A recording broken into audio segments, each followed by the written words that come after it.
Aš tikiuosi, kad jūs nusiteikia ryžtingai. Ir jūsų pasiryžimas rodo, kokie jūs stiprus. Jūsų pasiruošimas rodo, kokie jūs kūrybingi. Ir jūs čia esat ne dėl manęs, ne dėl organizacijų. Jūs čia esate dėl savo teisėtų lūkesčių, dėl savo ateities, dėl savo šeimų. Ir jūs čia esat patys svarbiausi, nes jūs gaminat ir kūrėt pridėtinę vertę. Ne politikai, ne biurokratai, ne pseudo aplinkosaugininkai, ne apsimetėliai ornitologai, kurie sėkmingai gyvendina abejotinos reikšmės projektus.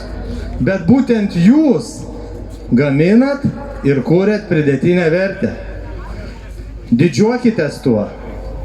Mes sakome gana politikos nukreiptos prie žemės ūkį, gana dezinformacijos, gana purvo ant žemės ūkio.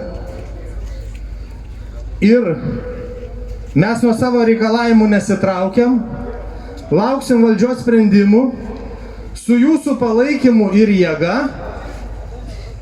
mes bandysime pasiekti teisingiausių sprendimų žemės ūkiui.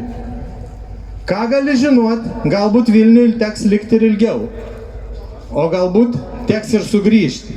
Laikykitės. Mes jėga, kai esam vieningi.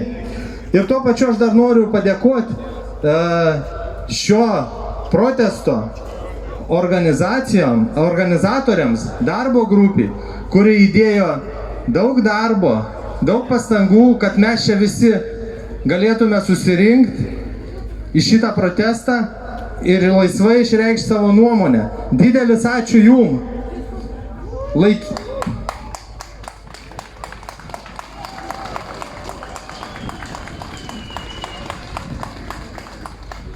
Laikykitės, protestai tęsiasi, jie vyko 2 metus, daugiau kaip 2 metus ir tegul vyksta toliau ir laukiam valdžios sprendimų. Dėkuoju jums už dėmesį.